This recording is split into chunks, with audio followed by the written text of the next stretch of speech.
बृजभूषण शरण सिंह, जो आए दिन भाई साहब किसी न किसी कारण से न्यूज की पहली हेडलाइन में रहते ही रहते हैं। अब 3 साल का लंबा इंतजार, सड़कों पर दंगल, मेडल को गंगा में बहाने की धमकी, एफआईआर, कोर्ट की तारीखें और आखिर में दिल्ली का एक ऐसा फैसला आ गया जिसने पूरे देश को हिलाकर रख दिया। पूर्व डब्ल्यूएफआई अध्यक्ष और बीजेपी नेता बृजभूषण शरण सिंह को महिला पहलवान हरासमेंट के केस में बाइज्जत बरी कर दिया गया है, जिस केस ने देश की पूरी खेल दुनिया और राजनीति में भूचाल ला दिया था। अदालत ने बृजभूषण शरण सिंह और विनोद तोमर को सभी आरोपों से बाइज्जत बरी कर दिया है। अब सवाल ये है कि आखिर 3 साल तक चले इस हाई प्रोफाइल ड्रामे में ऐसा क्या हुआ कि देश के शीर्ष पहलवानों के आरोप कोर्ट में टिक ही नहीं पाए।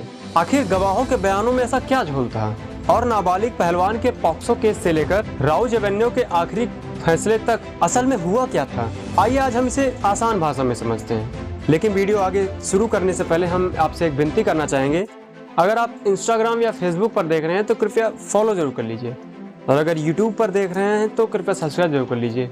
आपका एक फॉलो, आपका एक सब्सक्राइब हमें मोटिवेट करता है आगे वीडियो बनाने के लिए। अब ये कहानी शुरू होती है जनवरी 2023 से, जब देश के सबसे बड़े पहलवान विनेश फोगाट, बजरंग पुनिया और साक्षी मलिक अचानक जंतर मंतर पर धरने पर बैठ जाते हैं। अब आरोप बड़ा संगीन था। उनका कहना था कि अभी तत्कालीन डब्ल्यूएफआई के अध्यक्ष और बीजेपी के नेता बृजभूषण शरण सिंह महिला पहलवानों के साथ यौन उत्पीड़न करते हैं। अब इतिहास में ऐसा पहली बार हुआ था कि गोल्ड मेडलिस्ट प्लेयर अपने ही फेडरेशन के मुखिया के खिलाफ सड़क पर उतर आए थे। मामला तूल पकड़ने लगा। खेल मंत्रालय ने भी इसमें दखल दे दिया और एक ओवरसाइट कमेटी बनाई गई।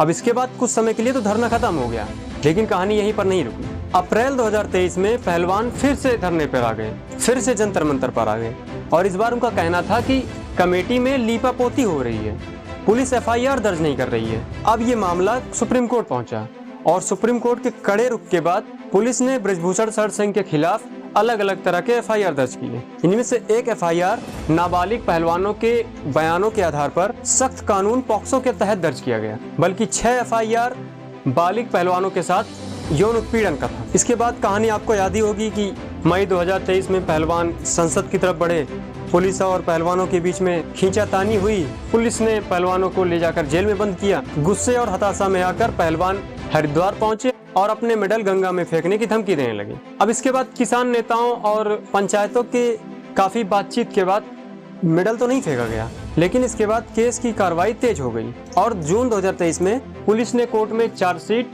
और क्लोजर रिपोर्ट दाखिल की, और यहीं पर केस का पहला यूटर्न आया। नाबालिग पहलवान के पिता ने मजिस्ट्रेट के सामने ये बयान दिया कि वो गुस्से में आकर और सिलेक्शन न होने के कारण बृजभूषण शरण सिंह पर झूठा केस दर्ज करवाया।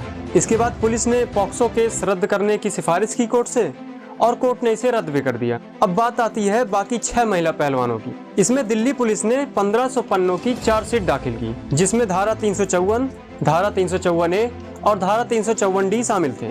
ये स्पेशली महिला की लज्जा भंग करना, यौन उत्पीड़न और पीछा करना जैसे आरोप है। मई 2024 में राउज एवेन्यू कोर्ट ने बृजभूषण शरण सिंह को औपचारिक रूप से आरोपी यानी चार्जेस फ्रेम किए। इसमें बृजभूषण शरण सिंह ने खुद को निर्दोष बताया और ट्रायल का सामना करने की बात कही। मामला कोर्ट में चलने लगा, गवाहों के बयान दर्ज हुए, पुलिस की जांच रिपोर्ट रखी गई और बृजभूषण शरण सिंह के वकीलों ने अपने बयान रखे। अब कोर्ट की लंबी सुनवाई के बाद अदालत ने जो बातें नोट की उसी ने इस फैसले का आधार रखा। कोर्ट ने अपने फैसले में मुख्य 3 बातें स्पष्ट की। पहला था बयानों में देरी। अब जिन घटनाओं का जिक्र शिकायत में किया गया था वो 2012 से 2019 के बीच में बताई गई। इसमें कोर्ट ने पाया कि इसके बीच में कोई एफआईआर या कोई केस दर्ज ही नहीं हुए, और इसमें देरी का कोई ठोस या तार्किक मामला भी सामने नहीं आया। और दूसरा था बयानों में अंतर विरोध। शिकायतकर्ता पहलवानों ने पुलिस को दिए गए बयान, मीडिया के सामने रखे गए बयान और कोर्ट में दिए गए बयान में फर्क देखा। अलग अलग मौकों पर घटना के डेट चेंज होते रहे, जिसे कानून की नजर में संदेहजनक माना गया।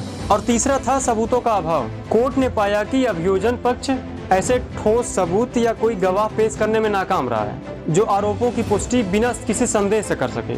ऐसा कोई गवाह या ऐसा कोई सबूत दिया ही नहीं।